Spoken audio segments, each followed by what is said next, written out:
Hello, millionaire. Welcome. Just going to give it a few minutes as people come in.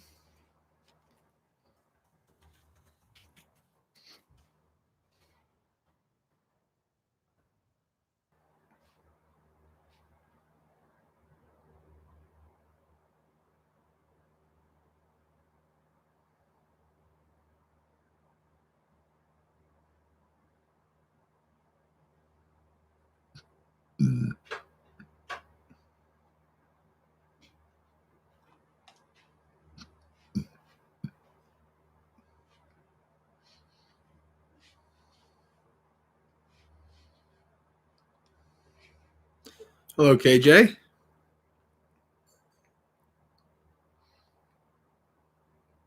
We've jumped to 7 people already. Still give it a little bit, a minute or two before we get started. Hello, Audrey. And John also, no doubt.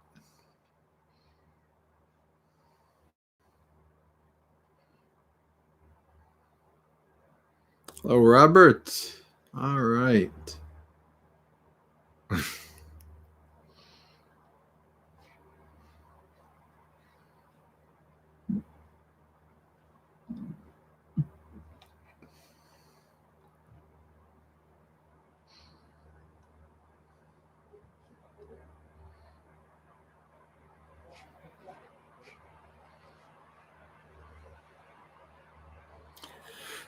Hello, Douse, John, Ethan. Welcome. All right. I think we can get started. So let's get started with some chanting.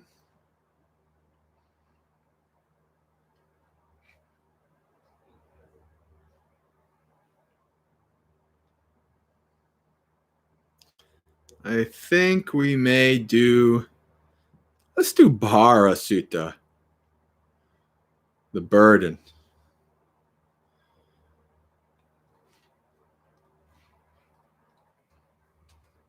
This is the Maggaseka Chanting book, link, page 105.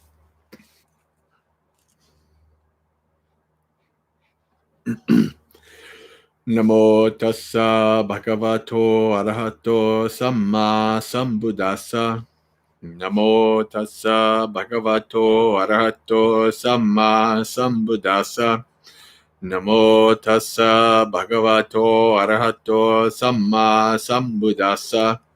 Bharanchavo vikave dese sami bharanancha bharadanancha bharanikapannacha tang sunatta katomocha vikave baro panchupadana kanda tisavanachi vachaniyang katame pancha rupu padatakkanando vedanupadakkanando sanyupanakando sankara upadanakando vinyanupadanakando ayang vucchati bhikkave bharo katamocha bhikkave bharaharo pugalo tissa vachaniyang vivaya yivayang ayasma evamano evangoto ayang vucchati bhikkave bharaharo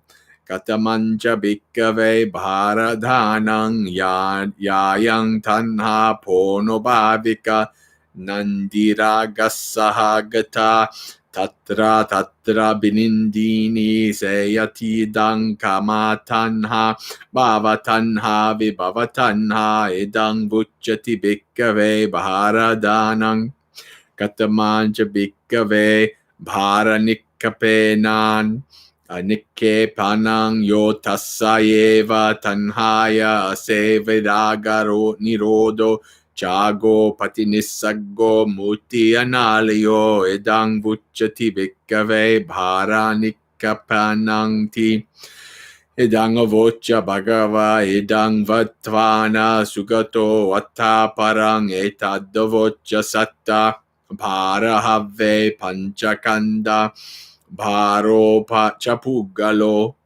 Bharadanang dukkang loke, bharanikkapanang sukkang, nikkapitva garung bharang, anya bharang anadiya, samulang tanhamabuya, nichato nibuttoti. Now the English.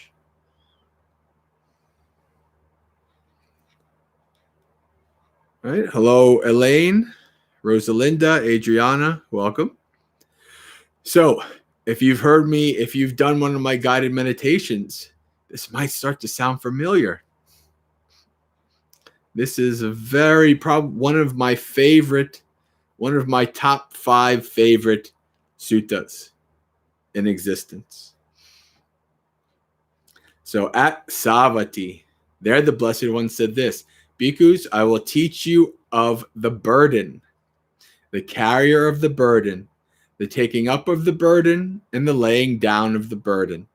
Listen to that. And what, bhikkhus, is the burden? It should be said, the 5 aggregates subject to clinging. What 5? The form aggregate subject to clinging. The feeling aggregate subject to clinging. The perception aggregate subject to clinging. The volitional formations aggregate subject to clinging. The consciousness aggregate subject to clinging. This is called the burden. And what, bhikkhus, is the carrier of the burden? It should be said, the person.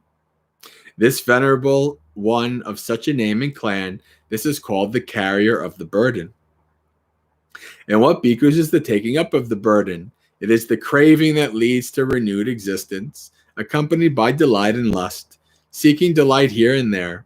That is, craving for sensual pleasures, craving for existence, and craving for extermination. This is called taking up of the burden. And what, bhikkhus, is the laying down of the burden? It is the remainderless fading away and cessation of that very same craving, the giving up and relinquishing of it, freedom from it, non-reliance on it. This is called laying down the burden. This is what the Blessed One said. Having said this, the Fortunate One, the teacher, further said this: the 5 aggregates are truly burdens. The burden carrier is the person. Taking up the burden is suffering in the world. Laying down the burden is blissful. Having laid the heavy burden down without taking up another burden, having drawn out craving with its root, one is freed from hunger, fully quenched. Right? So powerful, so beautiful, so wonderful. Right? Hello, Bante. Welcome. Satira. I think that's a name that I'm not familiar with. Do I know you from the Discord and I just don't recognize the YouTube, or are you brand new to the channel here? Oh, Shab. All right. So this is right. This one line that I put, the 5 aggregates are truly burdens, right? The 5 aggregates. Okay, I wanted to double check that you might be on the Discord. So welcome to Dhammapalooza. So the 5 aggregates, right? The 5 aggregates are what the Buddha essentially says this psychophysical organism is. When we grasp and attach to that, they become 5 aggregates subject to clinging. Right? When we grasp and attach to the 5 aggregates and we cling to them, we create a person. Right? The 5 aggregates are burdens. We're taking up a burden. Right? The burden carrier is the person. The Buddha says the abandoning of the conceit I am is the highest bliss, right? Taking up the burden is suffering in the world. I'm a person. I have these likes and dislikes. I have, I'm attached to this, such and such, etc.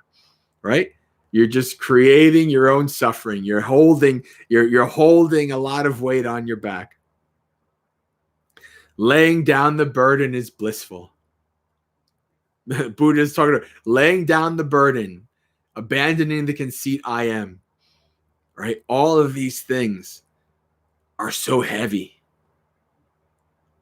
They weigh so much, but yet we drag them around. We carry them around with us.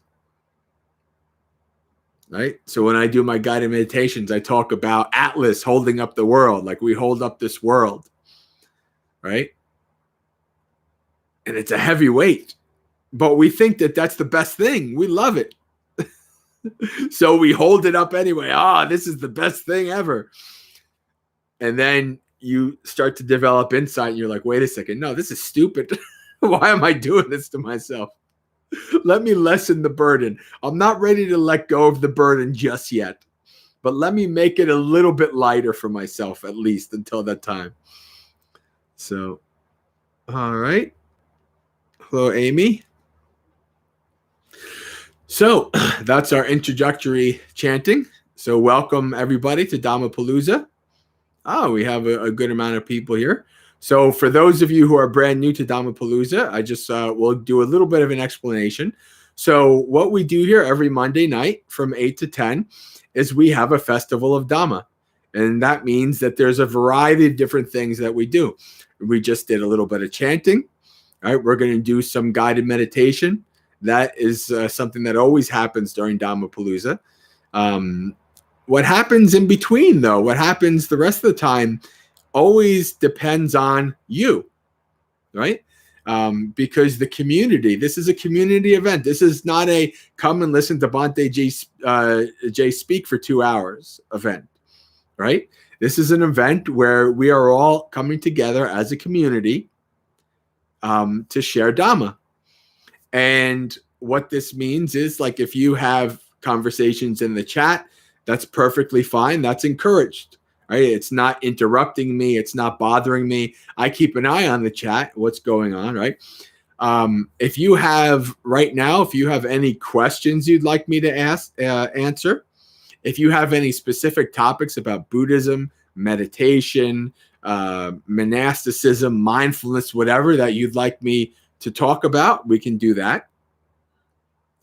And we're going to give a little bit of time now for anybody to type in the chat any of these things, questions, topics, etc. If nobody has anything, then we'll actually continue on with the Mahanidana Sutta, which from last week. We're still continuing on with this theme of dependent origination. And I love, somebody in the past week made a meme, an Ananda meme. There's that meme of like the the guy's walking with his girlfriend or whatever, and he's looking at the other girl who passed by. and they said Ananda. So they did a really good meme. I enjoyed that one. This is what we do on our Discord. We have fun with the suttas, right? We make the suttas relatable to modern world. And we like to laugh a lot. That's where we get the memes. All right, so we have a question. Let's see. Oh, that was Shab that did that one. All right.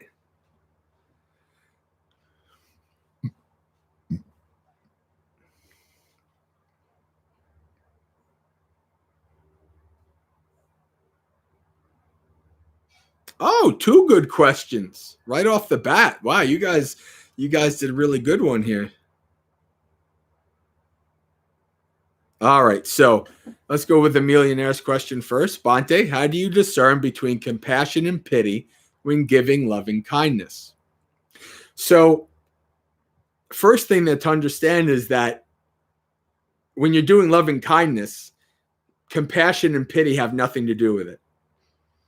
Right? Compassion is its own Brahma Vihara. Right? So when you're practicing metta, what you're trying to practice is the development in your mind, the abandoning of ill will in your mind, and the development of warm-hearted feelings of friendship and goodwill towards all beings. Right? This means that you do not wish any harm to any beings. You don't even have, it's not about loving, right? It's not like, I love this person. I love all beings equally. It has nothing to do with love. This is why I don't like the translation of love being used with metta. Right? This is about developing, abandoning ill will in your mind and developing goodwill for all beings without distinction. Right? Without any classification, designation, not related to your desires of likes and dislikes, nothing like that. No worries, a millionaire. You didn't mess up. No worries. Nothing to be nervous about. It's okay. We're all practitioners here, and we all make lots of mistakes. That's the way it goes. So now, when talking about compassion, this is an interesting topic. This is a tough topic because it's a lot more complicated than people think. Compassion. It really is. People have a kind of very simplified pie in the sky thought, understanding of what compassion is. Right? And there's a difference between what I would say there is transcendent compassion and there is mundane compassion. Right? What we're trying to practice, what the Brahma Viharas are, is a transcendent compassion.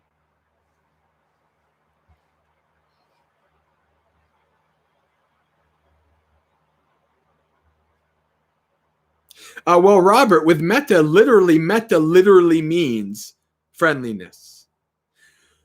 The loving part comes from, see, with many Pali words, there's a debate as to what is the root that it comes from. So with metta, some people say the root is mitra, which is friend. Kalyana mitta, right? So some people say that that's the root. Others people say that the root is mid, M-I-D. And this is where the root that you get kind of love from. Actually, the root, it means to grow fat, right? To grow large. And so you could, if you went root, you could say that metta is growing fat with friendliness. If you wanted to, you could. And so that's where they get like loving kindness. And Bhante Ji, my preceptor, doesn't translate to that loving friendliness, because kindness has nothing to do with metta. Right? There's no such word kindness in anything to do with metta, but it's a very old translation, like from 100 years ago. Right? So going back to compassion.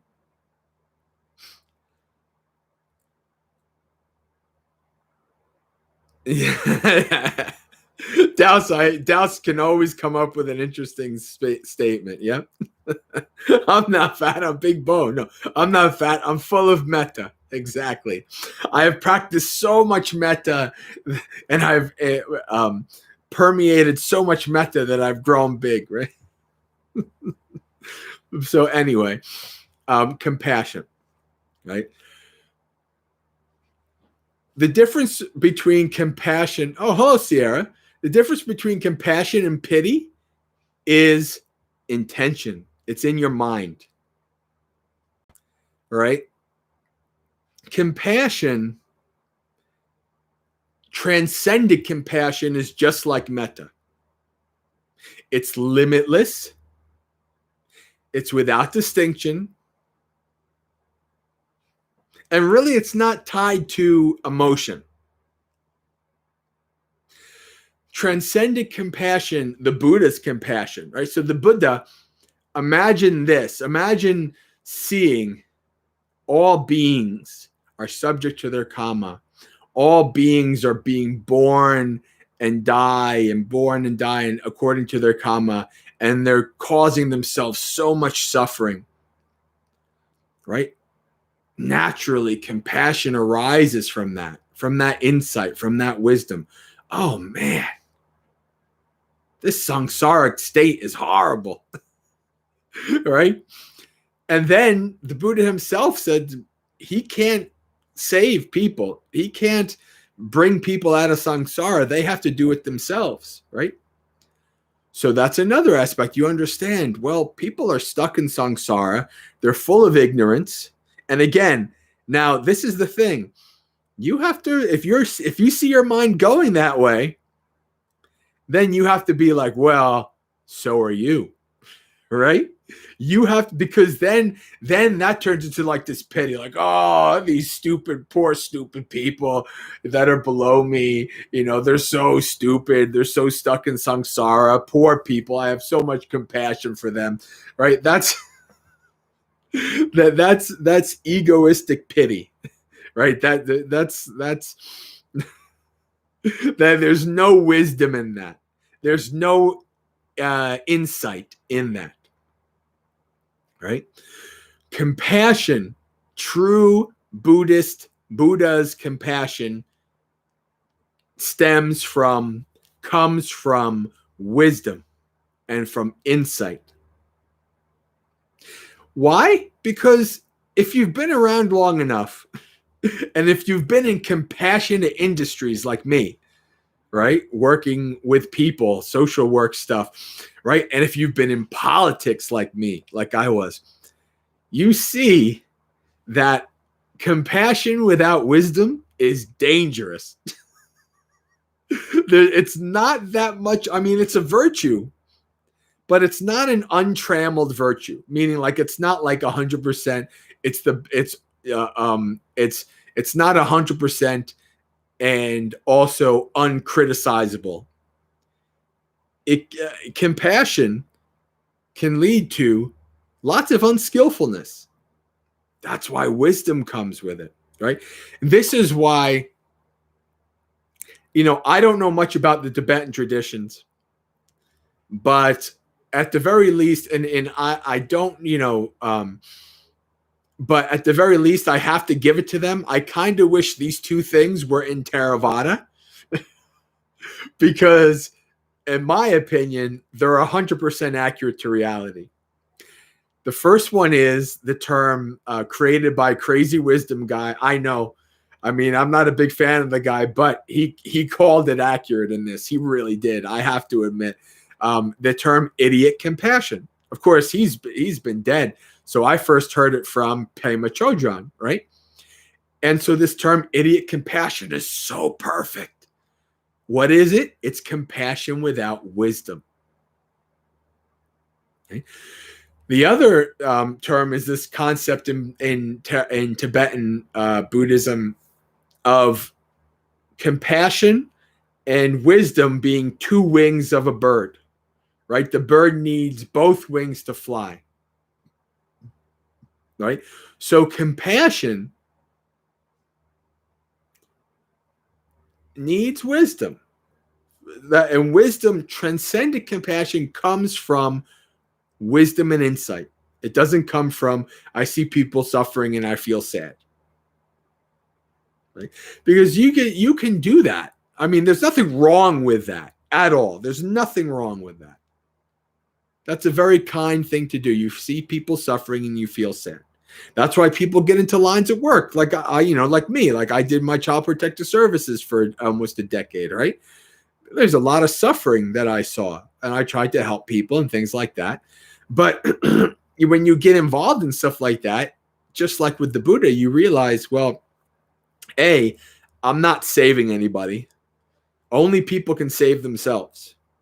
That's 100% accurate. That is 100%. You will never convince me otherwise in this world. Right?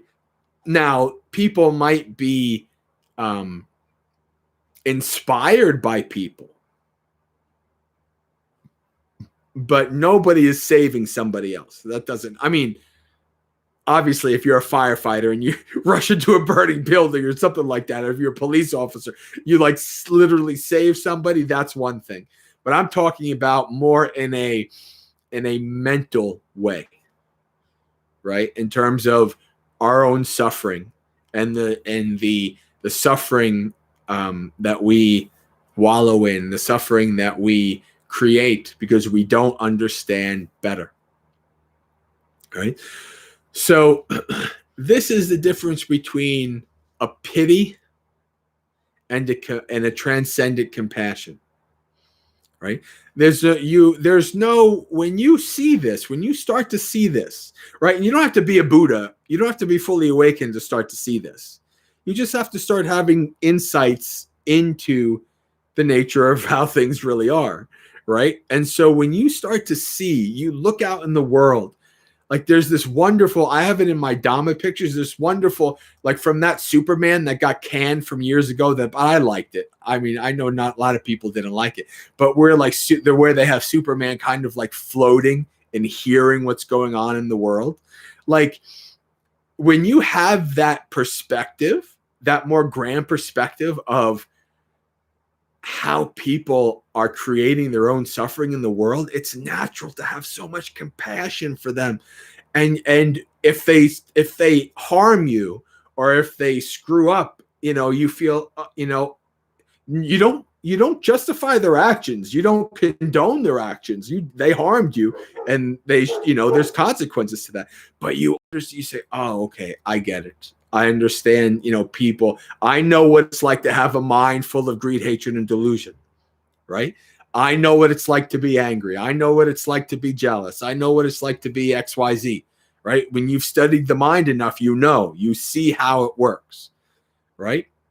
And so then it's very easy to not fly off the handle, not become extremely defensive, not become extremely judgmental for other people, right? That's where true compassion comes in. Because regular mundane compassion, who the most compassionate person in the world is a mother to their own child. But people outside their own child and their own family group, probably not so much, especially if there's a perceived threat, right? Then the compassion compassion is out the window, right? True transcendent Buddhist compassion is limitless, just like metta. So, and pity is a feeling that is lacking wisdom and insight, and actually can be very harmful and unskillful, right? And you observe that in your mind, and you can see that.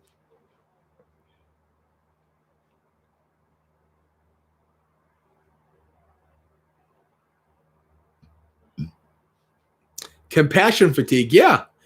Well, I mean, it's just like, like when people are going out, like when surfers, if you know anything about searching, like rescuing people who are like drowning, right?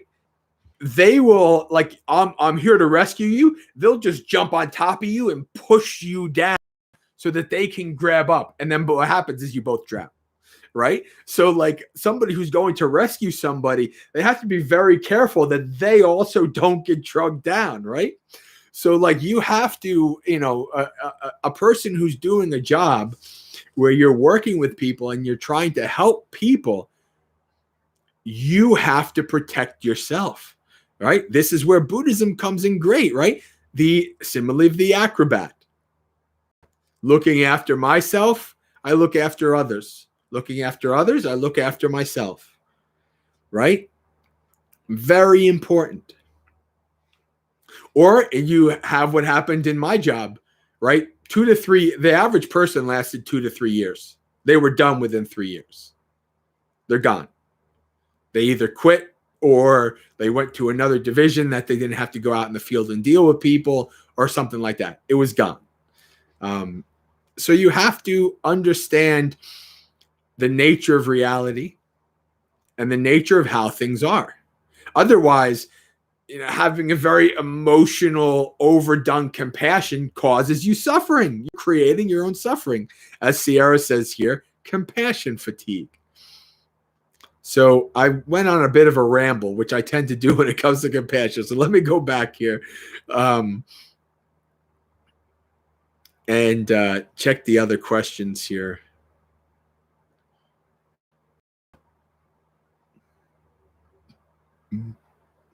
Practicing equanimity in day-to-day life. Well, a lot of what I said counts towards that, KJ. Because one of the most important things is equanimity, right? When we're talking about an equanimous mind, we're talking about a mind that's not running after likes and dislikes, right?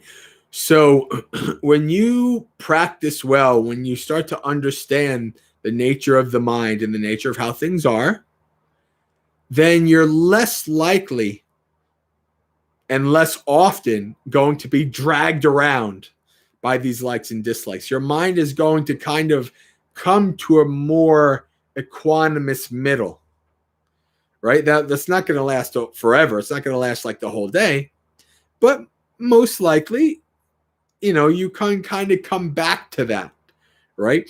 So it's not something that you can force, but it is something you can investigate, right? When there's a situation where you'd like to be equanimous, but your mind is not being equanimous, that's when you apply gratification, danger, and escape. There's a gratification for my mind wanting to get involved in this. But what is the drawbacks? What is the danger? And how do I escape this, right? You investigate it. You understand it. You know it. For me, when I started having my mind to go to peace and I started to realize and understand the benefits of a peaceful, calm, quiet mind, it was like it wasn't even a choice. It's like, why am I doing this to myself? Let me let this go.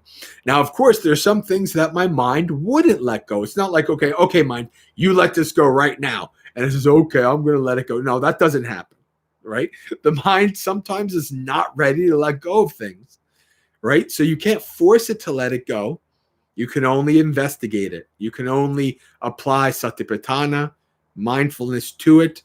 Know it as well as you can. Know it as deep as you can. Gain insight from it. And then it will have less power over you the next time. And you will have a more equanimous mind.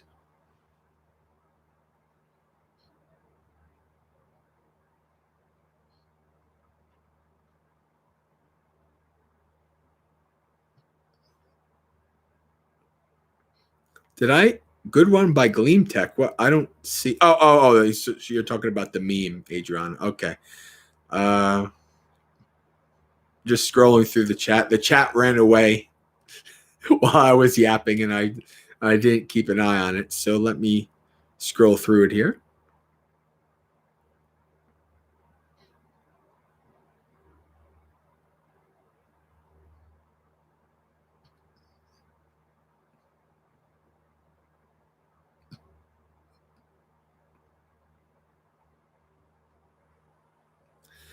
Robert's saying, reminding that we're all stuck in the same nut house, pretty much.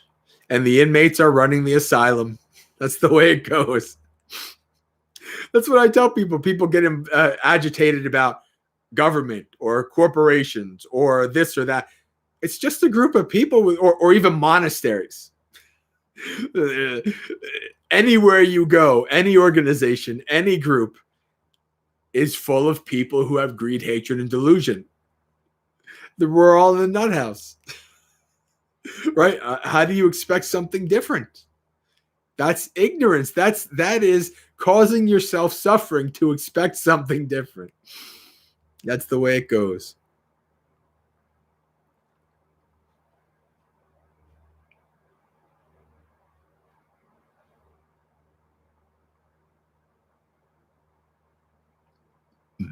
Dow says, "Look at these noobs, not even stream enters." I have so much pity for these pugalas, these regular untrained noobs. Yeah.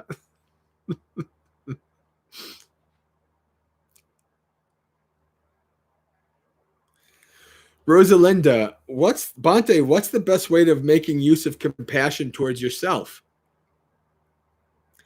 Same way you have compassion for others, right? You have to.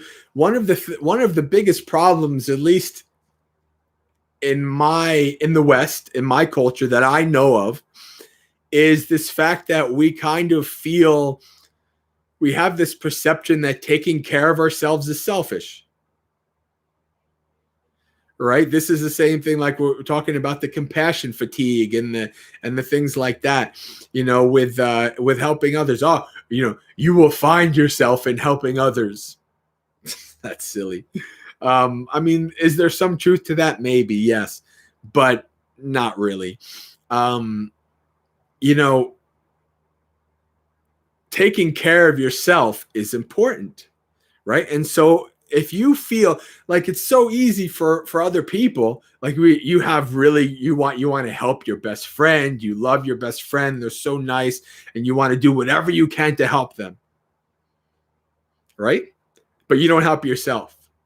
Now, a lot of that is actually avoiding yourself, avoiding your problems. I saw that a lot in well, not only just in my line of work, but also with people.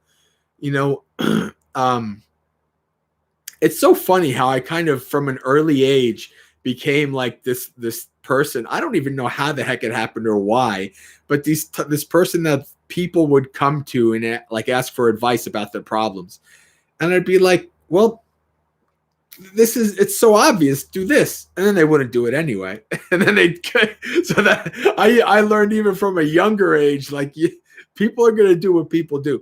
But anyway, a lot of people don't want to work on themselves. They find it much easier to try to work on somebody else, try to fix somebody else, right? A lot of it's the same kind of mindset of the people who just like, I don't want to work on myself, I'm going to go fix the world. It's like, you ain't fixing samsara, sorry, right? You can barely even fix yourself. You think you're going to go out and fix the world? No, it ain't happening, right? So, but we'd rather do that because it's hard. Buddha in the Dhammapada, in the Book of the Thousands, he says that greater than conquering 1,000,000 people in combat, in battle, is conquering yourself. So the Buddha's fully admitting it's not easy.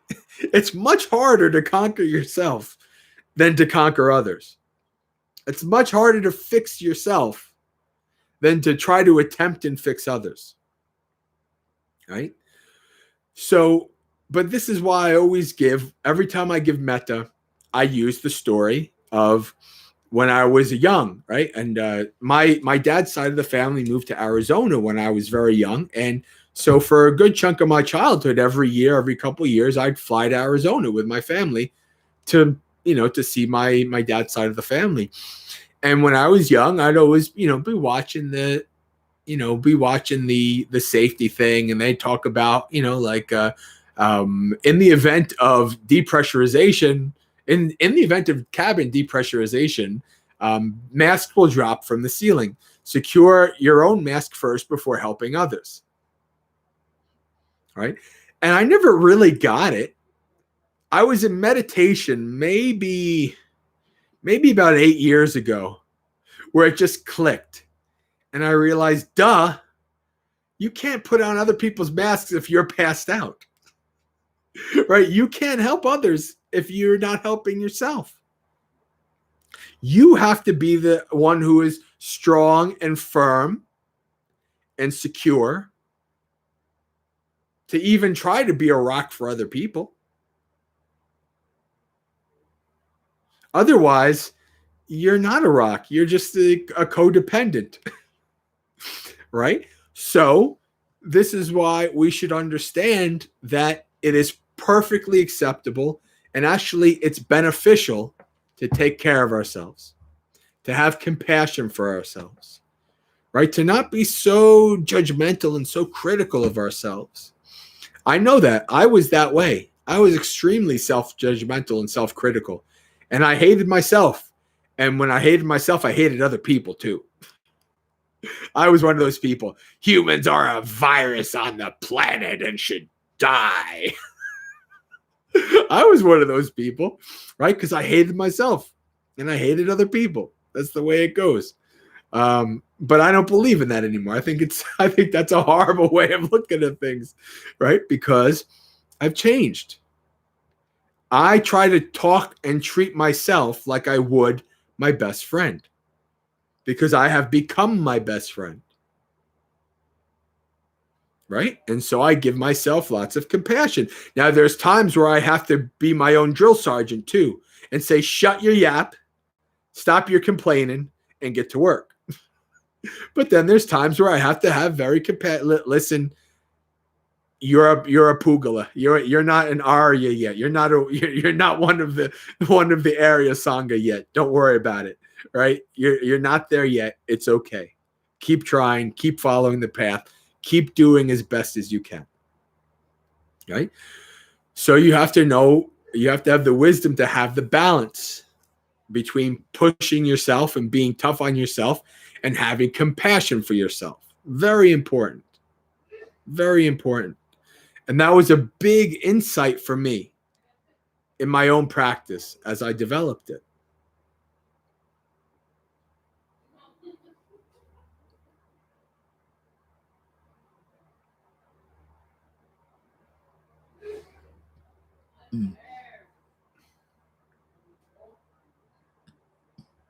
All right, so that's compassion towards yourself. Let me continue going on through the chat here. I think I know what happened. As soon as I mentioned we'll continue talking, reading sutras about dependent origination, all of a sudden people had good questions. That's what it was. So maybe that's what I'm going to do from now on. Okay, for this Dhammapalooza, we're going to read a really long and complicated sutta. And then everybody's like, oh, Bhante, I have a good question. All right.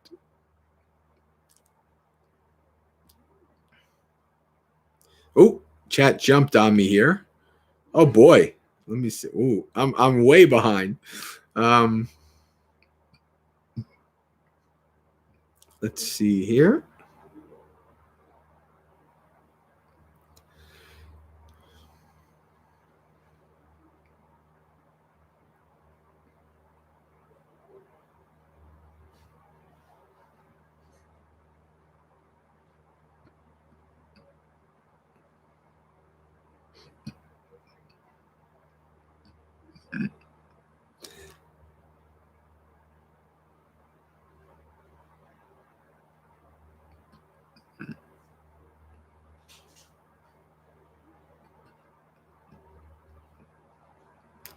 Just reading the comments. Well,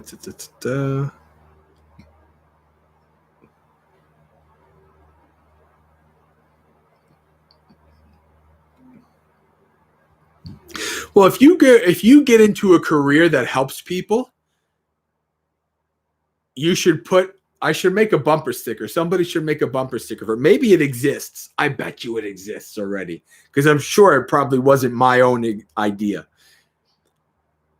In your office, right by your computer, you should have a sticker and it says expectations equals suffering. And then if you keep that in mind, don't expect too much from your clients or for yourself or from your supervisors or for the bureaucracy above your supervisors. Then you won't suffer as much. As simple as that. All right. So Das is saying,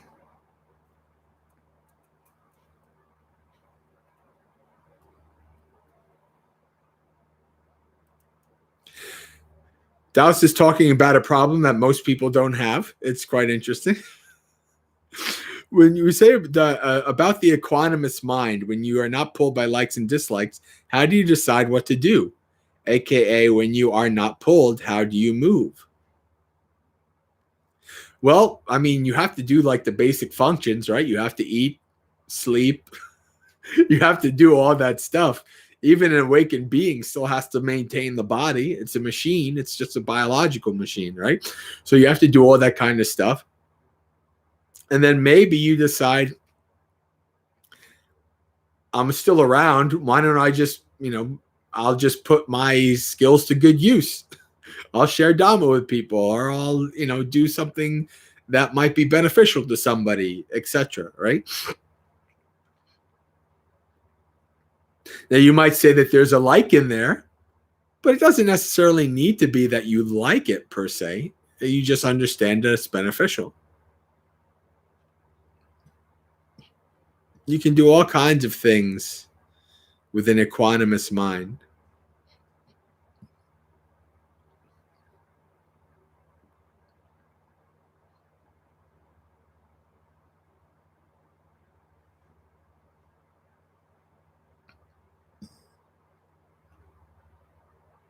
Oh, geez, the chat jumped on me again.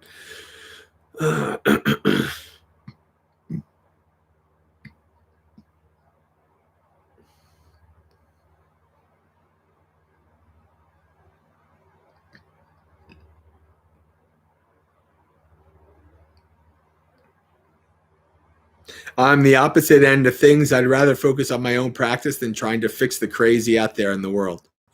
Yeah, well, that's not a perspective that a lot of people like. You'll get that like if you hang out with Buddhist people, like people who from Asia, they don't even question the value of monastics. But if you come to America and they're like, what the hell are these people? Don't you get a job? Don't you work? What do you do? What value are you to society? Right? What somebody I remember on maybe a month ago, somebody wrote a question like, what's the material value of monastics to society? I was like, well, they don't get it. I mean, there's no material value. That's the point.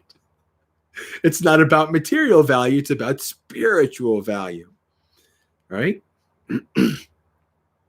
And somebody who, Ajahn Chah says the same thing. The greatest gift you can give to the world is cleansing your own mind. And I agree with that 100%. Because that's the only benefit, that's the only thing you can do for the world, is cleanse your own mind. Right? That's the deepest thing. Because why? One less ignorant fool in the world. Right? One more person who's sharing the Dhamma and teaching can be of benefit to many, many people. Right? So working on yourself, you should never let anybody make you feel guilty for working on yourself. That's very important.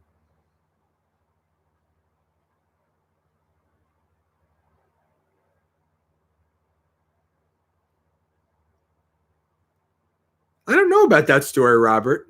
Somebody who wanted to cover the whole world in leather to protect his feet, but someone else convinces him to cover his feet instead. I don't know that story. Adriana says being your own best friend is something she needs to work on. Yep. It's okay, Adriana. Keep doing it. Keep working.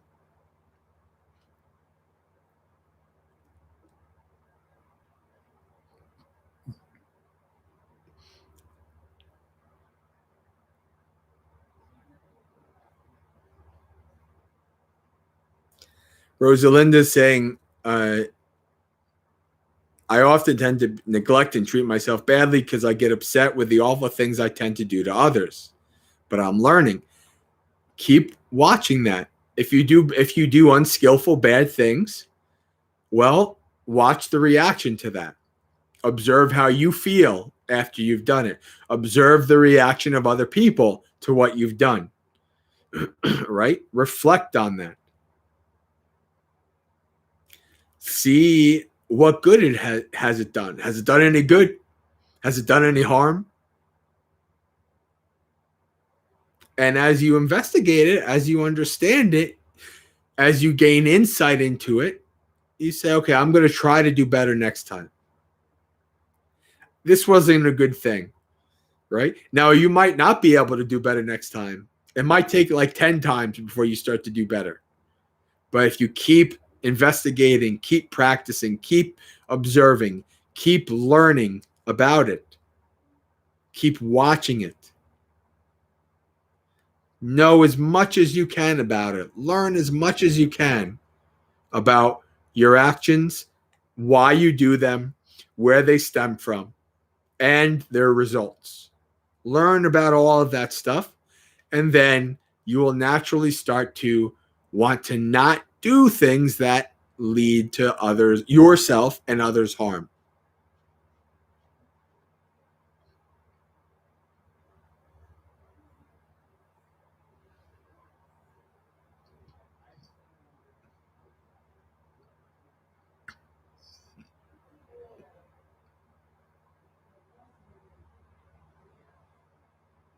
Robert, that's something that I still to this day have trouble with. Robert says these live streams are great opportunities to practice right speech. I keep trying to be typing. I keep typing something and realizing big old nope sandwich. That does not need to be said. I'm such a very kind of open book kind of a person. I've always, even before I was a monk, even when I was in, did my child protective services job, everything. I'm just so open, and that sometimes I just have to.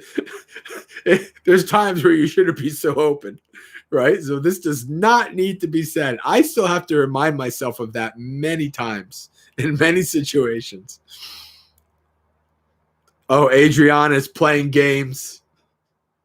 Adriana knows what she's doing here. She's causing trouble.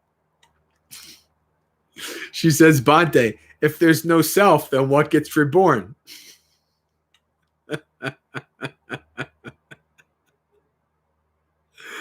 Oh boy.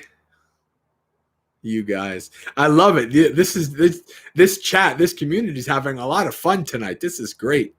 You guys are really enjoying this, having fun, getting some good laugh, learning some Dhamma.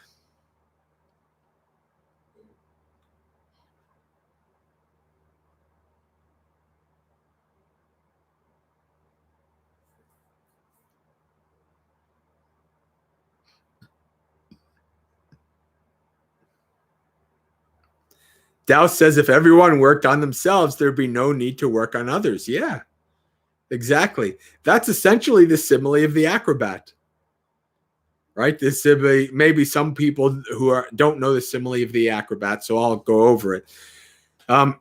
So the simile of the acrobat is a sutta, and the Buddha explains about these bamboo acrobats, right? And so they get up on top of the bamboo and they do all kinds of tricks, right? Acrobatic tricks up in the air, up in on stilts, on bamboo, and there's this master and there's this apprentice. The master is not given a name. The apprentice name is Maida Talalika, maybe something like that. And the master says, right before they're about to go up, the master says, okay, now you look after me and I'll look after you, and we'll go up on our stilts, perform, come down safely, and enjoy our earnings. And the apprentice, she said, no, master, I'll look after myself, you look after yourself, and then we'll go up, do our acrobats, come down safely, and enjoy our earnings. And so the Buddha says, just as the apprentice says, this is how it should be done. And how does one look after oneself? Practicing satipatthana, practicing 4 foundations of mindfulness. And then from that sutta, from that simile, is where the Buddha says, when looking after oneself, one looks after others.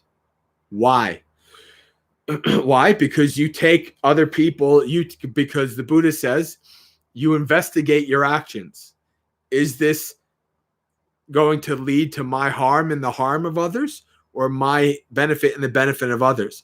You're thinking always, when you're thinking to act, you're thinking about yourself and others, right? And then you act skillfully, which is a benefit to the world, a benefit to the people around you.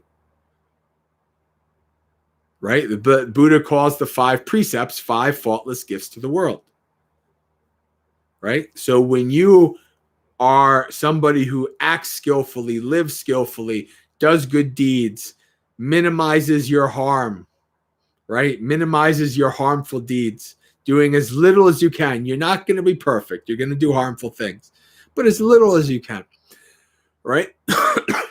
Then you are looking after yourself and others. And then other people, you become dear to other people, and other people will want to look after you, right? That's this statement. That's what the Buddha is talking about here. Looking after oneself, one looks after others, one looking after others, one looks after oneself.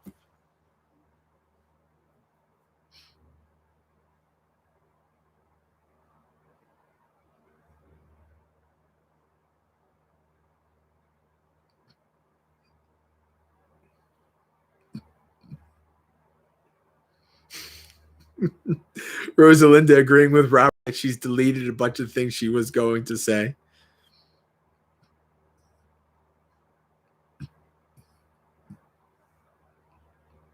All right. So I have caught up with the chat. Why don't we, since we have gone, oh, wait.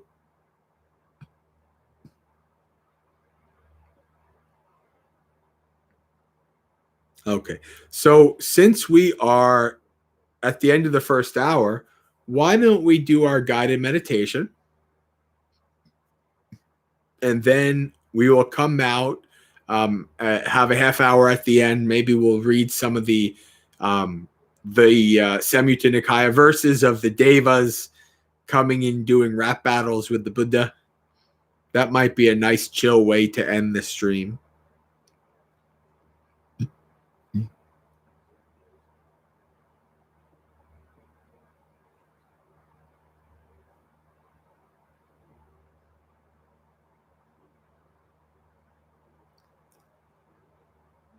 All right.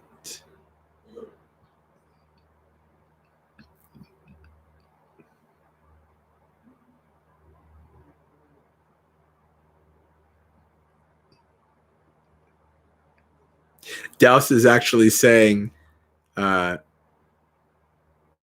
you call it, that it's actually harder to work on somebody else than yourself. In a way, because you, that's because of ignorance. You actually think that you can, force change in somebody. A lot of people think you can do that. I've seen the full force of government come down on somebody and them not change. People are not going to change. And this includes you, includes me.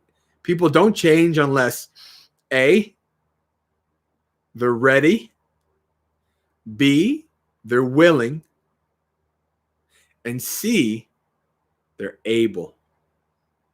Right? You can be ready and willing, but you're not able to just yet. Right? You need those 3 things: ready, willing, and able to change.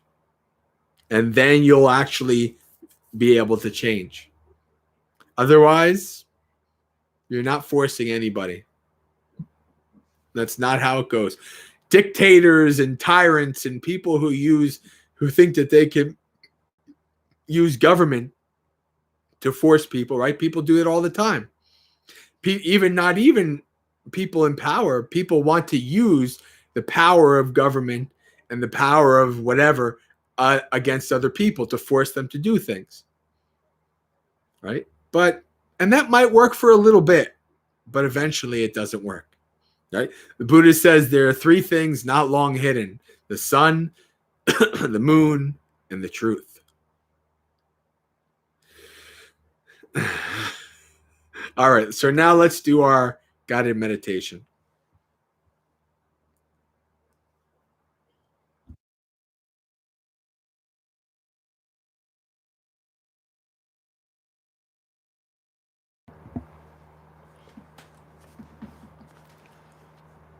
Okay, friends, close your eyes.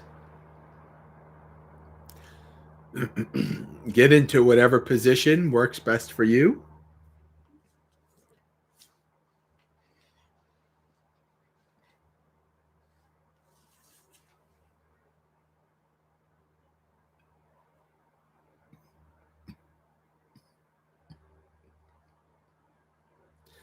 We'll begin by doing a little body scanning in the beginning so that we can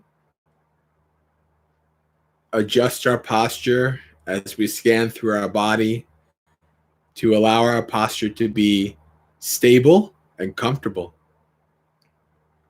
so that we can sit for a long period of time with less distress and pain. So start with your feet. Bring your awareness to your feet. By bringing awareness, we mean that pay attention and try to connect with whatever sensations or feelings you can experience at your feet.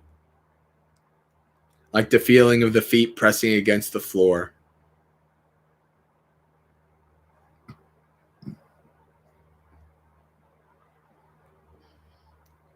And as we scan up through the body, checking each section of the body, check to see how the position of that body part is affecting your posture. And if you notice any small amounts of discomfort, then is the time to adjust your posture. Because something small now can turn into something much larger later on.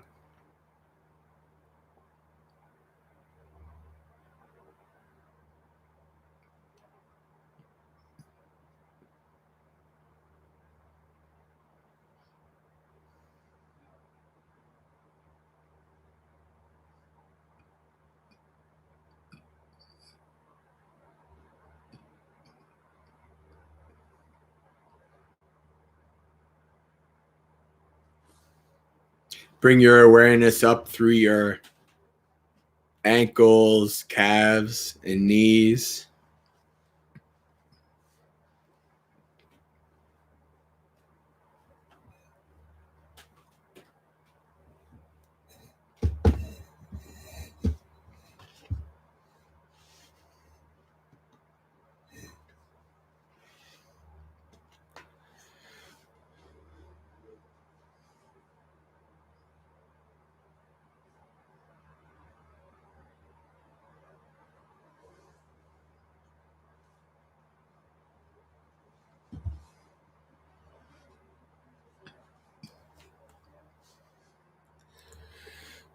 Up through your thighs, to your pelvis, hip, and buttocks.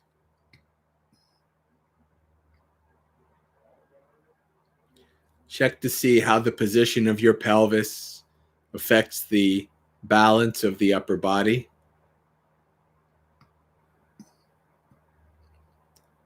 Every part of your body has an impact on your posture. Always investigate and observe how your posture comes together, how your posture falls apart.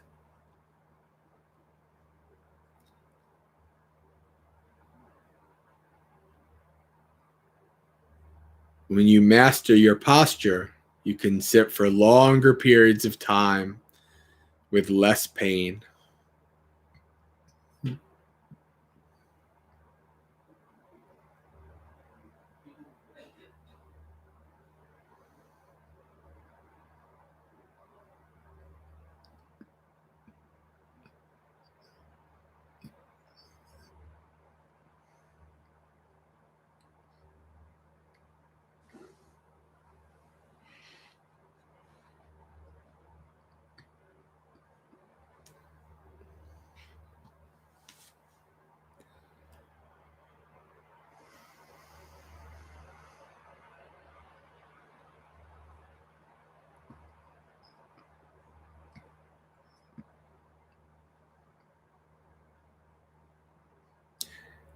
When you're ready, you can move into the upper body, the abdomen, the chest. Check the position and posture of your spine, that it's not leaning or slouching, not being stretched out, but just being able to rest naturally with its natural curvature.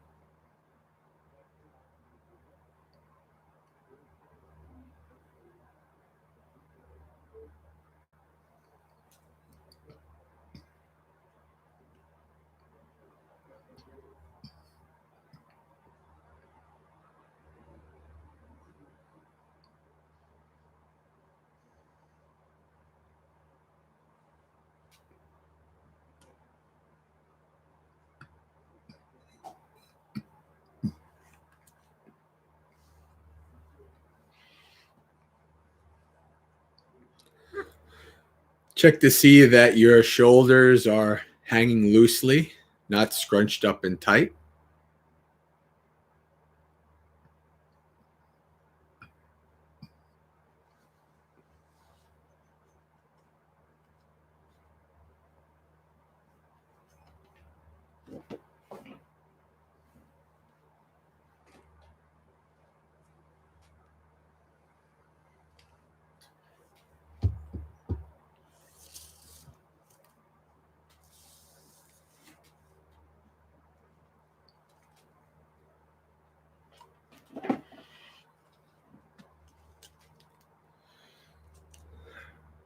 Bring your awareness now down to your elbows and hands. Check their position and how that affects your posture.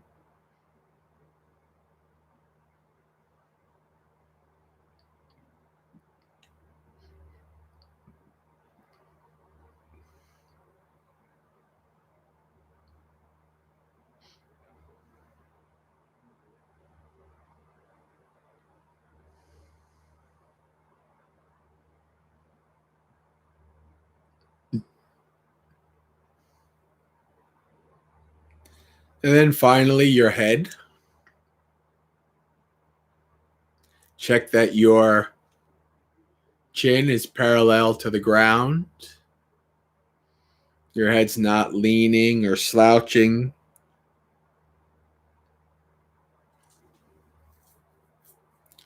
Resting comfortably on the upper body.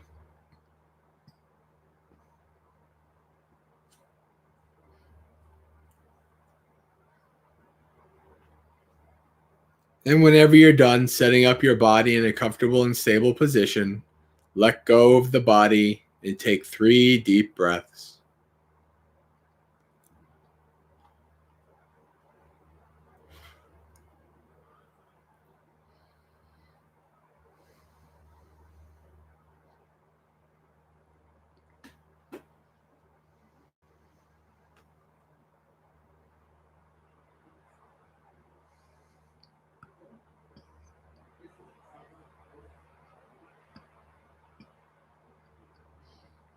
Once you've taken your 3 deep breaths, let go of the breath.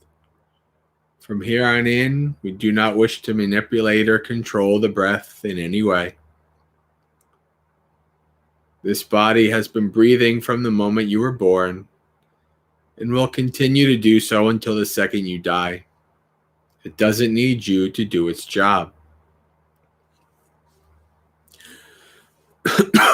Your job is to simply investigate and observe.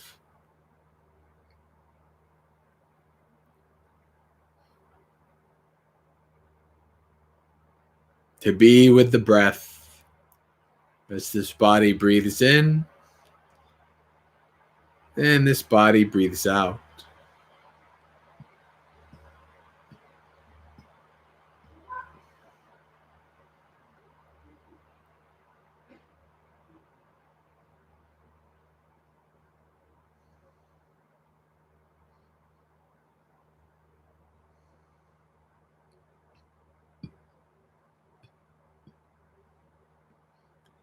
You may find most prominent the air coming in through your nose, feeling that air coming in and going out. If so, you can place your awareness there.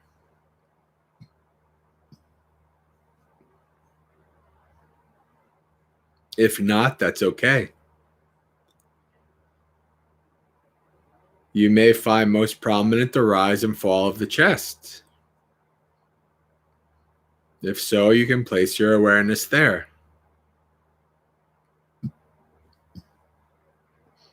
Or you can simply abide with the basic awareness of this body breathing in, this body breathing out.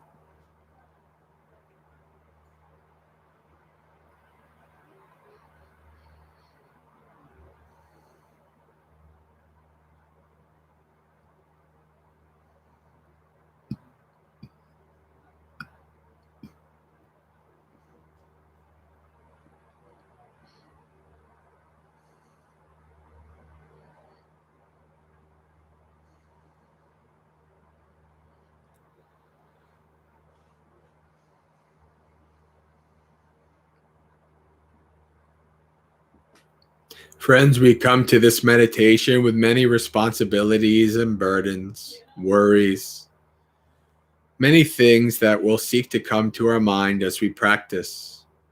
For the time of this meditation, we practice laying down our burdens, letting go. Just as the mighty Atlas holds the world on his shoulders, so too do we each hold our world on our shoulders, a heavy burden.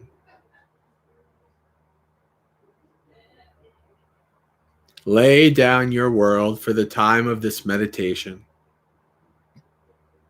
and follow the breath. There'll be plenty of time to pick it back up later.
As you follow the breath, your mind will become distracted.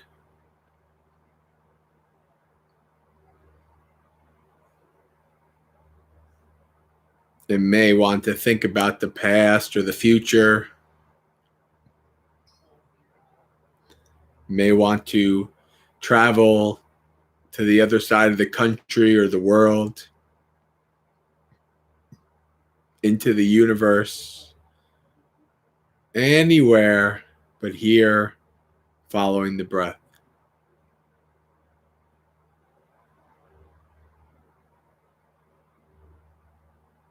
This is normal. You did not fail or do anything wrong. This is simply the mind showing you how it works, showing you its craving. Whenever you become distracted,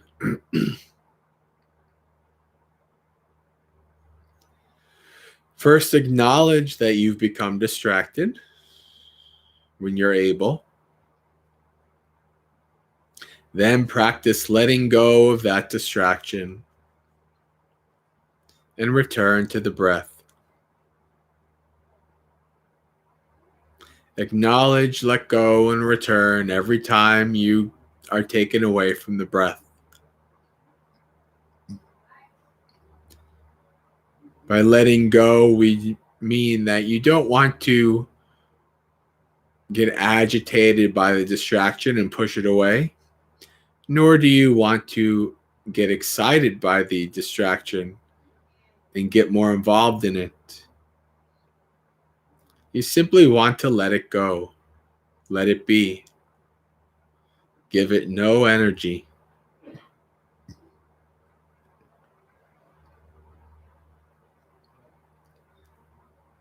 If you are able to do this and return to the breath, you'll start to see that whatever that distraction was persisted for a time and then ceased.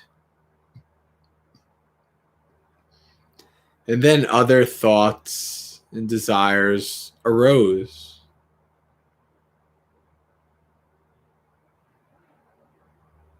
If you're able to stick with the breath, you may even notice a stream of consciousness, a stream of thoughts and impulses and desires arising, persisting for a time, and then ceasing, going through your mind like a river, all while you follow the breath. If you don't give it any energy, it will go away on its own. It will follow its natural course. Stay with the breath.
Lay down your burdens. Acknowledge, let go, and return. Stay with the breath.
As you're following your breath every once in a while, observe the state of your mind.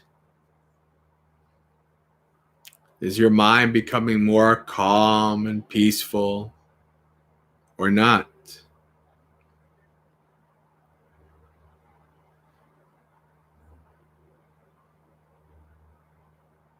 Keep tabs with how your mind changes during both before, during, and after your practice.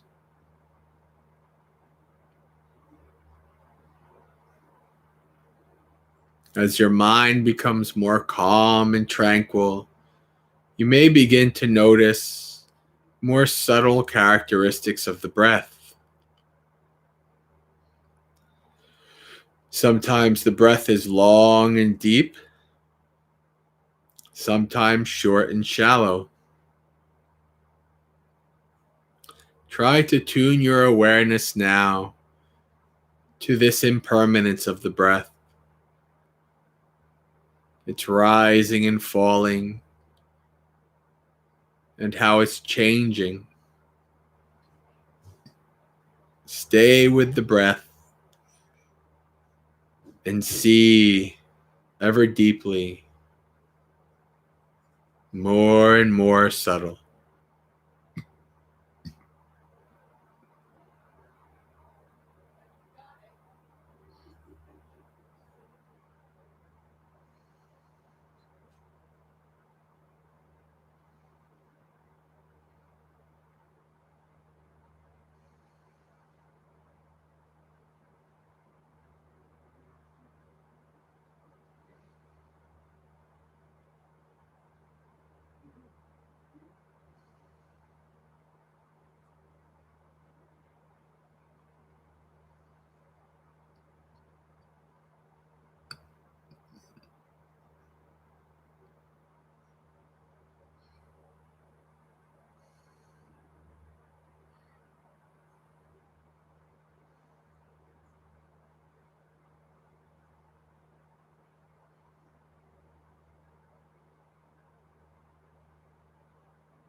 Slowly start to open your eyes.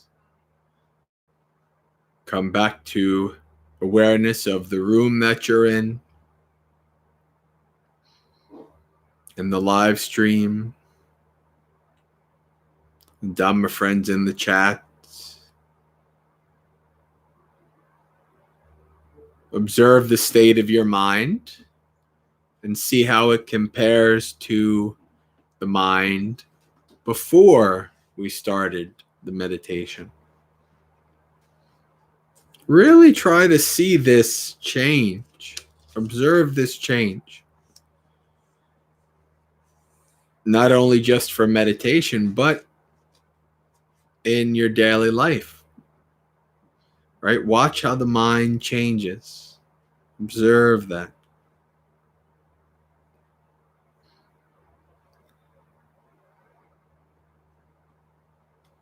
And so, friends, I think we can do some readings. Something nice and light. No big tomes of dependent origination today. We'll the last half hour. If you have any questions or anything like that, you can type it in the chat. I do keep track of the chat. You can. Adriana's like, thank you, and but we'll do a little reading. All right.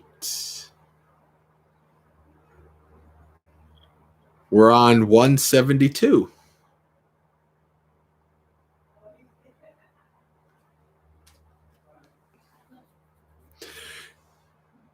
Okay. A chariot. What is the mark of a chariot? What is the mark of fire?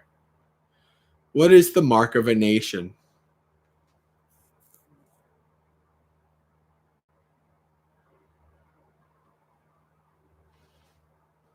What is the mark of a woman? A banner is the mark of a chariot. Smoke is the mark of fire. A ruler is a nation's mark. And a husband is the mark of a woman. 73. Wealth. What's a person's best wealth? What brings happiness when practiced well? What's the sweetest taste of all? The one who they say has the best life. How do they live?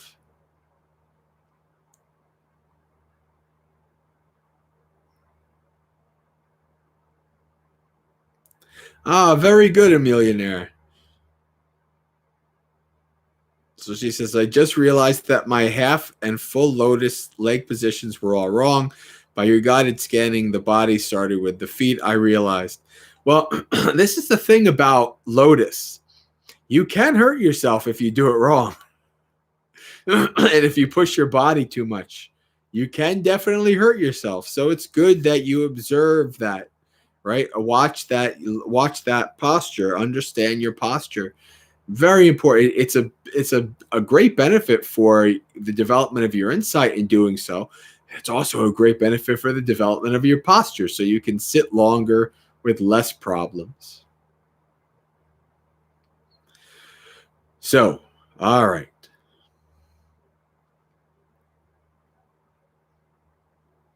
Faith here is a person's best wealth. The teaching brings happiness when practiced well. Truth is the sweetest taste of all. I agree. Truth is the sweetest taste.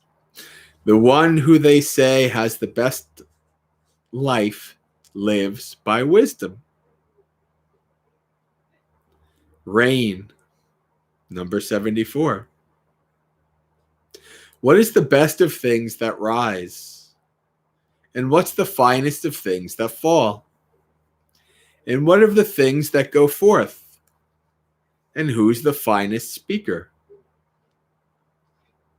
A seed is the best of things that rise. Rain is the finest thing that falls.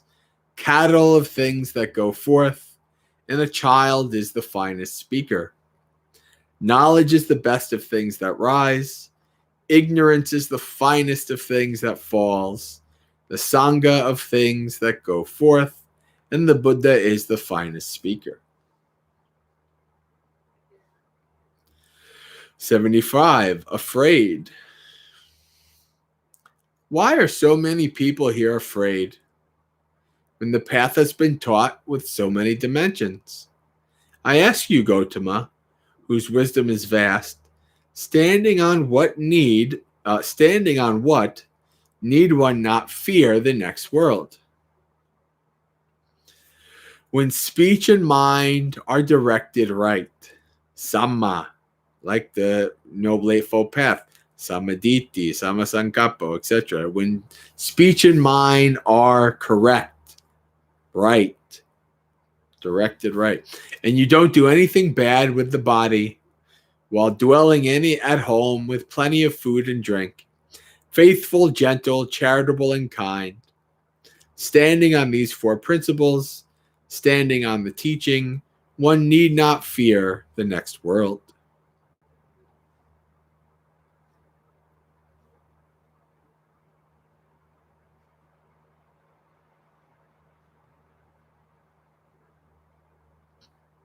'76, getting old. That's me. Oh, actually, that's all of us. In a week or two, I'm going to be 43, almost halfway through my 40s towards 50. So I'm getting old. But we all are from the moment we're born. What gets old? What doesn't grow old? What's called a deviation? What's a roadblock for skillful qualities? What is ending day and night? What is the stain of celibacy? What is the waterless bath?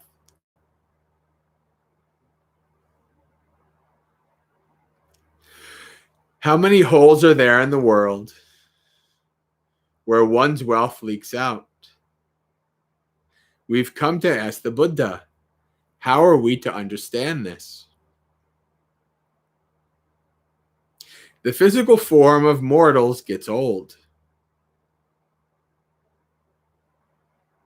Oh, KJ, I started getting gray hair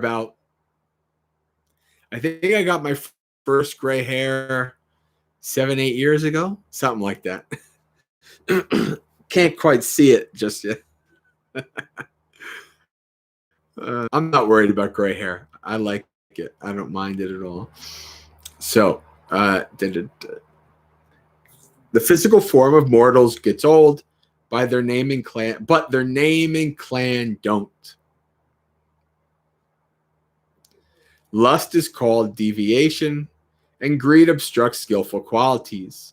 Youth is ending day and night. Youth is ending. Women are the stain of celibacy, to which this generation clings.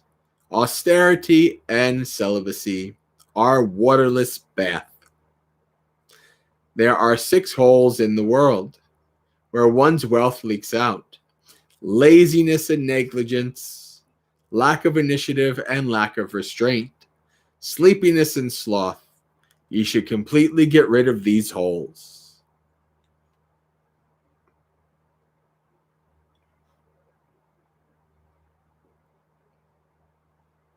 '77, authority. What is authority in the world? What's the best of valuables? What in the world is a rusty sword? Who is a plague on the world? Who gets arrested when they take things away? And who is loved when they take things away? And who is approved by the astute when they come again and again? Power is authority in the world. A woman is the best of valuables. Anger in the world is a rusty sword. Bandit is a plague on the world. A bandit gets arrested when they take things away. An ascetic is loved when they take things away. An ascetic is approved by the astute, and when they come again and again.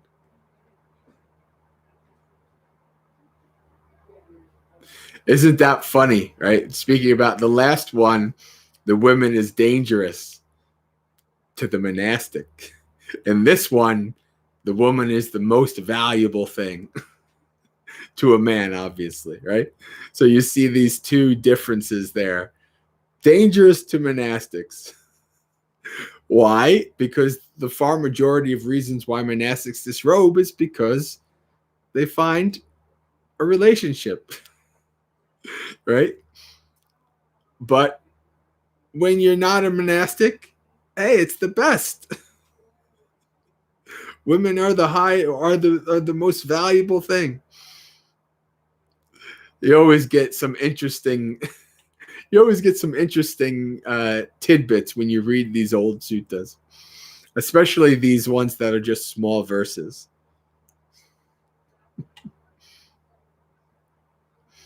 All right.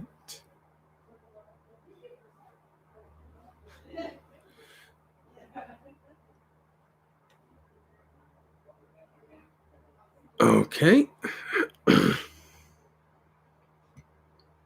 78, desire.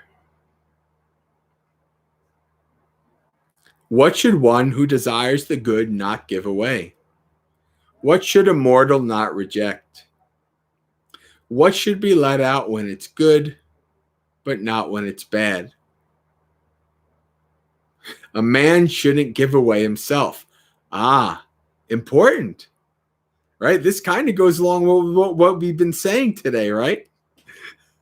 Man, you shouldn't give away yourself, right? It's very important.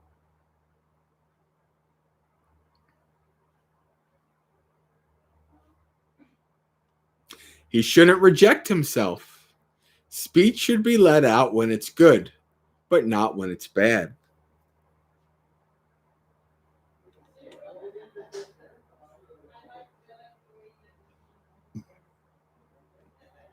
'79, provisions.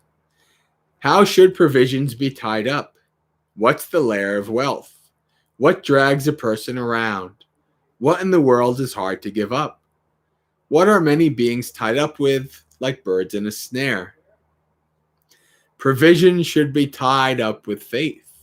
Glory is the lair of wealth. Desire drags a person around. Desire in the world is hard to give up. Many beings are tied up with desire, like birds in a snare.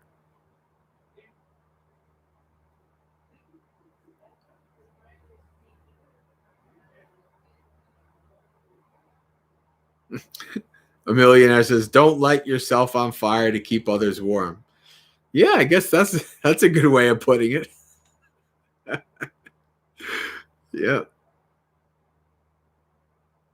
All right. Back to the readings. Lamp, 80. What's the lamp for the world? What in the world is wakeful? Who are one's work colleagues? What is one's walk of life? What nurtures the idle and tireless, like a mother her child? By what do the creatures who live off the earth sustain their life? Wisdom is the lamp for the world. Mindfulness in the world is wakeful. Cattle are one's colleagues, and a furrow is one's walk of life. Rain nurtures the idle and the tireless, like a mother her child. The creatures who live in the earth, on the earth, sustain their life by rain. That's like a farmer sutta right there.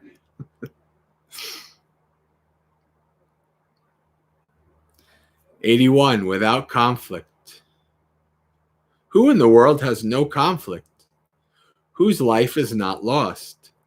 Who here completely understands desire? Who always lives as their own master? To whom do mother, father, and brothers bow when they're established? Who here, though of low birth, is bowed to even by aristocrats? Ascetics have no conflict in the world. Right? The Buddha says, I do not, bhikkhus, I do not dispute with the world. It is the world that disputes with me. A practitioner of the Dhamma does not dispute with anyone in the world. Right? Ascetics have no conflict in the world. The life of ascetics is not lost. Ascetics completely understand desire. Ascetics always live as their own master. Mother, father, and brothers bow to ascetics when they're established. Even though an ascetic is of low birth, they're bowed to, they're bowed to even by aristocrats. Now, these people know the value of monastics, of good monastics anyway. Yeah. So, with Kassapa,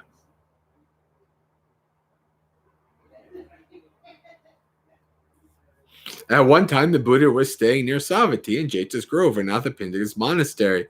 Then, late at night, the glorious god Kassapa, lighting up the entire Jeta's Grove, went to the Buddha, bowed, stood to one side, and said to him, the Buddha has revealed the mendicant, but not his instructions to a mendicant.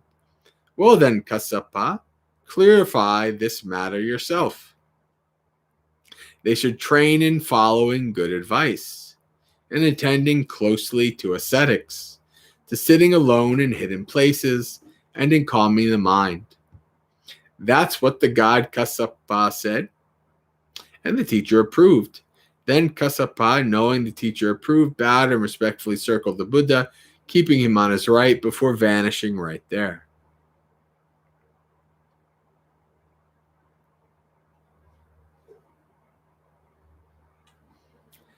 The second sutta with Kassapa. At Savatthi, standing to one side, the god Kassapa recited this verse in the Buddha's presence. Suppose a mendicant is a meditator freed in mind. If they want to reach the heart's peace, having known the arising and passing of the world, healthy-minded, independent, that is their reward. Magha. With Magha. At Savatthi. Then late at night, the glorious god Magha, lighting up the entire Jeta's Grove, went up to the Buddha, bowed, stood to one side, and addressed the Buddha in verse. When what is incinerated, do you sleep at ease? We know what this one is, right? When what is incinerated, is there no sorrow? What is the one thing whose killing you approve? You guys know this one.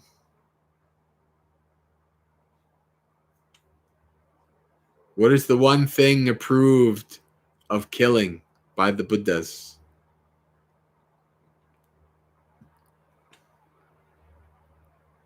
When anger is incinerated, you sleep at ease. When anger is incinerated, there is no sorrow. Vatrabu, anger has a poison root and a honey tip. The noble ones praise the slaying of anger.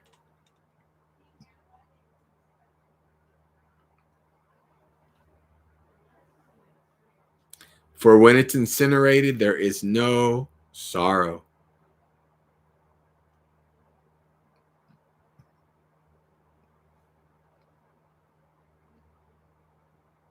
Rosalinda, close.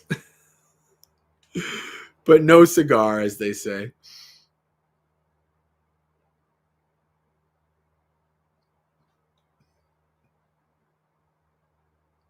A millionaire asks, what is the meaning of the circling? There's no specific meaning. It's just a way that at the time of the Buddha that people paid respects. Right? The other way was keeping your shoulder bare. Right? So you would, like, you'll see this in the suttas where they will put their robe over one shoulder and keep the shoulder bare out of respect. Right? Where that originated, who knows? Same thing with circling on the right. You don't want to circle the other way with your left, right? Circle with the right. So you're circling like this, right? So these are just ways that were used to show reverence and respect to ascetics like the Buddha at the time.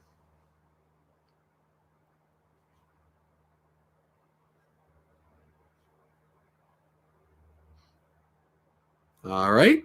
With Magha again. Magada. Oh, no, not Mag. Wait, is it? No, a different one. Maghada. At Savati, standing to one side, the god Maghada addressed the Buddha in verse. How many lamps are there that light up the world? We've come to ask the Buddha, how are we to understand this? There are 4 lamps in the world. A 5th is not found. The sun blazes by day, the moon glows at night, while a fire lights up both by day and night. But a Buddha is the best of lights. This is the supreme radiance.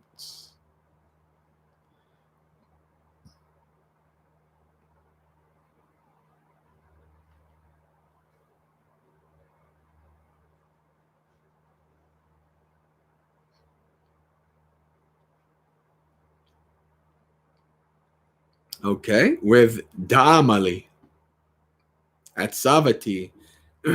Then, late at night, the glorious god Dhamali, lighting up the entire Jeta's grove, went up to the Buddha, bowed, stood to one side, and recited this verse in the Buddha's presence. This is what should be done by a Brahmin. Unrelenting striving. Then, with the giving up of sensual pleasures, they won't hope to be reborn. The Brahmin has nothing left to do, said the Buddha to Dhammapalooza, for they've completed their task. So long as a person fails to gain footing in the river, they strive with every limb. But someone who has gained a footing and stands on dry land need not strive, for they have reached the far shore. Dhammapalooza, with this simile for the Brahmin, alert a meditator who has entered the defilements, since they've reached the end of rebirth and death. They need not strive, for they have reached the far shore.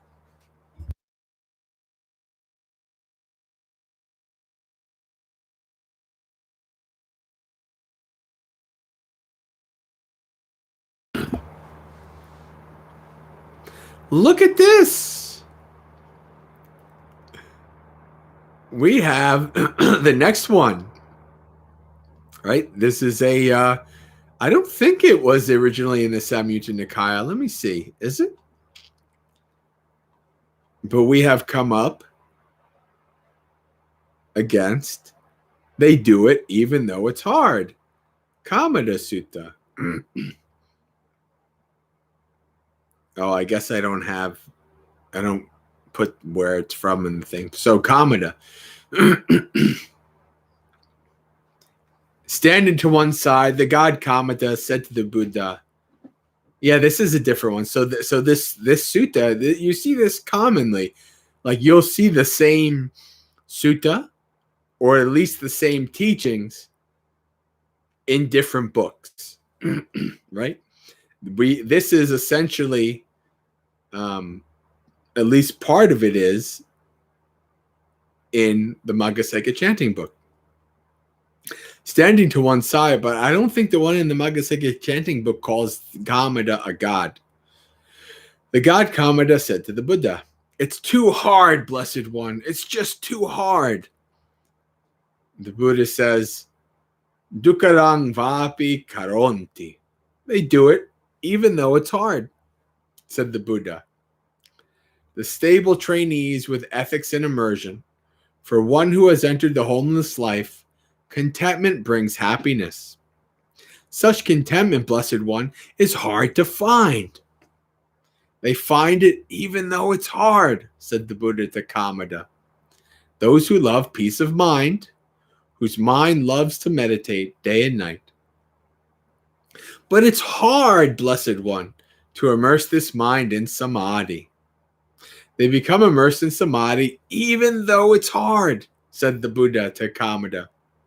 Those who love calming the faculties, having cut through the net of death, the noble ones, Kamada, go on their way. But this path, blessed one, it's rough and hard to travel. Though it's rough and hard to travel, the noble ones, Kamada, go on their way. The ignoble fall headfirst on a rough path. But the path of the noble ones is smooth, for the noble ones are smooth amid the rough.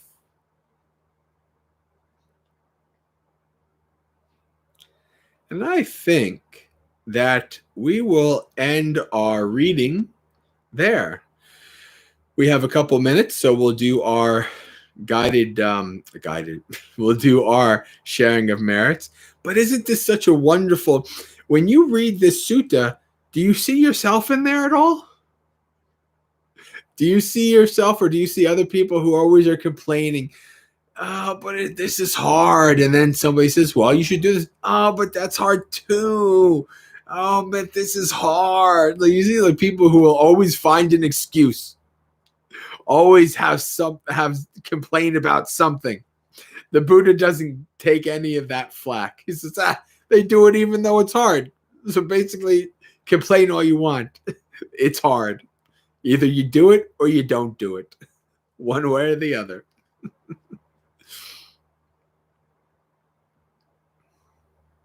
But it's so hard. I don't want to do my homework. So I'd rather do this instead. I'd rather play games or go out, whatever.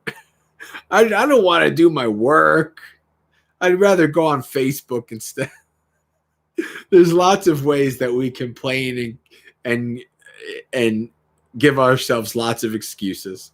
That's the way it goes, right? So whenever I read this, I see myself there. I say, this guy, Kamada, is me. Right? Because it's it's so hard. Maybe not as much as I used to be, but it's still there.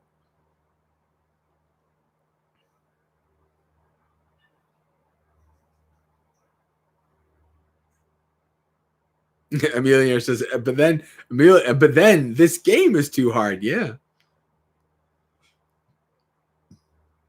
Sometimes something only requires a few steps, but we still say it's too hard. Yes, exactly. Dallas is like, this is too easy. Dallas, you are quite a character. I don't know. I don't know what to do for you sometimes. Maybe you are one of the noble ones. Who knows? But anyway, so let's do our sharing of merits. It is an obstacle as well. That's true. Okay. So let's do our, where is it? Okay. Dukkha patta chane dukkha, bhaya patta chane bhaya, soka patta chane soka, hontu sabbe pipaniyo, etavatta cha amehi, sampadang punya sampadang, sabbe deva anumodantu, sabba sampatti siddhya, akasatta chabumatta, deva naga mahiddika, punyang tang anumoditva, charang rakkantu sasanang. May the suffering ones be suffering free, and the fear-struck fearless be. May the grieving shed all grief, and may all beings find relief. May all beings... I always mess up that one line. Where is it? Okay. May all beings share this merit that we've thus acquired for the acquisition of all kinds of happiness. May... oh, boy. Okay. May beings inhabiting space and earth, devas, nagas, and yagas of mighty power, share in this dispensation and ours. May they long protect the Buddha's dispensation. Share in this merit of ours. May they long protect the Buddha's dispensation. I'm going to have the English memorized one of these days. Pali I have memorized, but the English I don't. Sadhu, sadhu, sadhu. wonderful thoughts of kindness and metta and merit and generosity as we end. So, friends, now we come to the end of another Dhammapalooza. Thank you for joining us and being so active and engaged in the chat. Thanks for the likes. It helps the channel. Very good. Any Buddhist channel, any monastic or Buddhist channel that you watch, hit those like buttons and all that stuff so that helps the channel grow. We need more Buddhism on YouTube, so that's good. And then, so we have every day, Monday through Friday in the mornings at 8:30 a.m. Eastern Time. I'm doing morning monastery experience, currently with views of the mountains. And you can join us. There's this community of about between 6 to 9 of us who are on morning monastery experience every morning. So come join us and do some chanting, precepts, and listen to a little Dhamma thought of the day before starting your day. And then otherwise, hopefully I'll see you guys next week, next Dhammapalooza. And Adriana, if you'd like to join our community that we have on Discord that does we study and practice through the lens of the early texts. So if you're interested in learning the early texts and understanding them and how to practice through them, send us an email and we'll give you an invite. Adriana puts the email there. All right, friends, until next time, Sukhi Hotu, may you be happy, practice well, and be well. I wish you a very spiritually successful and peaceful week. Okay.